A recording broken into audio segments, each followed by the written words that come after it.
وَلَقَدْ أَخَذَ اللَّهُ مِيثَاقَ بَنِي إِسْرَائِيل، اور بے شک ہم نے بنی اسرائیل سے بھی عہد لیا تھا۔ آپ دیکھیں، ایک طرف تو صحابہ کرام کو ان کا عہد یاد دلایا گیا ہے، اور پھر ایک سابقہ لاڈلی امت کا بھی بتایا گیا ہے کہ خالی عہد کرنے سے کچھ نہیں ہو جاتا، تم سے پہلے بھی لوگوں نے عہد کیے تھے، لیکن جب انہوں نے عہد توڑا تو اللہ کے عذاب کا کوڑا ان کے اوپر آیا۔ تو یہ نہ سمجھنا کہ یہ صرف کلمہ پڑھ لیا اور عہد کر لیا تو دیٹس آل، نہیں، اب اس امتحان میں بھی پورا اترنا ہے۔ اب تاریخ میں سیر کروائی جا رہی ہے کہ تم سے پہلے ایک لاڈلی امت جس میں 3 کتابیں آئیں، اتنے اولوالعزم پیغمبر آئے،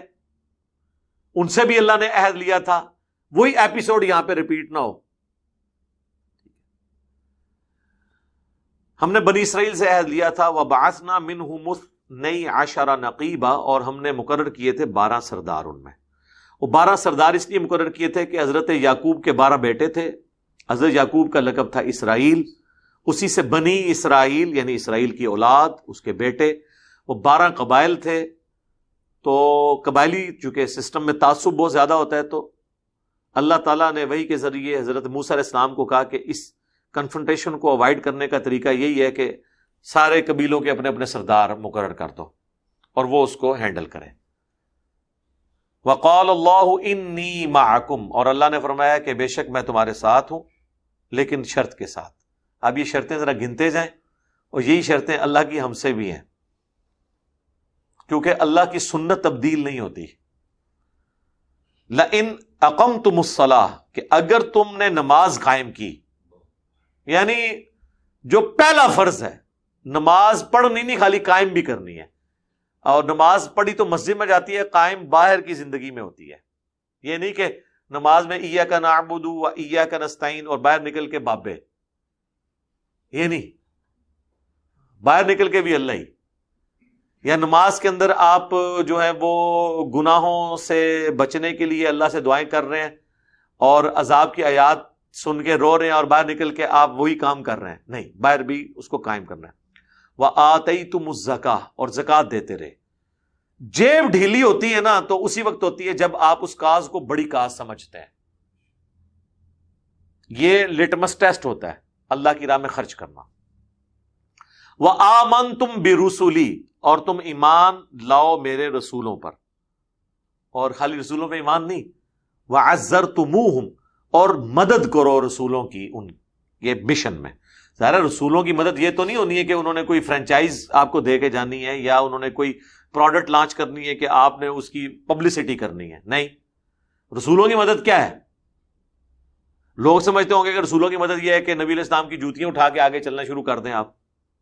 یا نبی علیہ السلام کو وضو کروا لیں، یہ نہیں ہے۔ وہ سورۃ الاعراف میں ہے کہ نبی کی مدد یہ ہے کہ جو قرآن ان کے ساتھ نازل ہوا ہے، ان کے اس مشن میں ان کی مدد کرنی ہے، اس پیغام کو آگے تک پہنچانا ہے۔ وَأَقْرَضْتُمُ اللَّهَ قَرْضًا حَسَنًا، اور قرض دیتے رہو اللہ کو، قرض حسنہ، یعنی ایسا قرض ہے جو دنیا میں تو اللہ لوٹائے یا نہ لوٹائے، آخرت میں کئی گنا کر کے تمہیں لوٹائے گا۔ یہ دیکھیں اللہ کی شفقت ہے انسانیت پہ، اسی کے دیے ہوئے مال کو اسی کی راہ میں خرچ کیا جاتا ہے تو وہ کہتا ہے یہ آپ مجھے قرض دے رہے ہو، مالک وہ ہے، لیکن وہ کہہ رہا ہے میں نے تمہیں چونکہ دنیا میں اس کا مالک بنایا تھا، لہٰذا اگر میری راہ میں بھی خرچ کرتے ہو نا، میں ایسے قرض ہی سمجھوں گا اپنے پہ، اور میں اسے لوٹاؤں گا۔ سورۃ البقرہ میں ہے 700 گنا تک کر کے لوٹاؤں گا، بلکہ اس سے بھی بڑھ کے، جہاں پہ اللہ نے وہ اس کی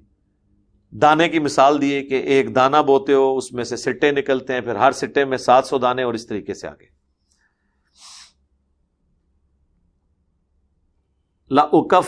لَأُكَفِّرَنَّ عَنْكُمْ سَيِّئَاتِكُمْ،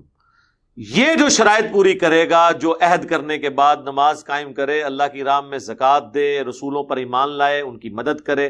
اللہ کو قرض حسنہ دے، جب جب ضرورت پڑے، جان مال سب کچھ اللہ کے لیے لٹانے کے لیے تیار ہو جائے، تو میں ضرور بالضرور، یہ 2 تاکیدوں کے ساتھ ہے، ان سے ان کے گناہوں کو دور کر دوں گا۔ وَلَأُدْخِلَنَّكُمْ جَنَّاتٍ، میں ضرور بالضرور انہیں داخل کروں گا جنتوں میں، باغات میں، تجری من تحتها الانہار، ایسے باغات جن کے نیچے نہریں بہتی ہوں گی۔ اب ساتھ ہی پھر بات کر دی دوسری، فمن کفر بعد ذلک، لیکن جو کوئی پھر کفر اختیار کرے گا، ناشکری کی روش اختیار کرے گا، انبیاء کے ساتھ غداری کرے گا، اللہ کے ساتھ غداری کرے گا ایمان لانے کے بعد، منکم تم میں سے، فقد ضل سواء السبیل تو ایسا شخص راہ راست سے بھٹک گیا. اور یہی ہوا اکثریت بنی اسرائیل کے ساتھ، وہ آگے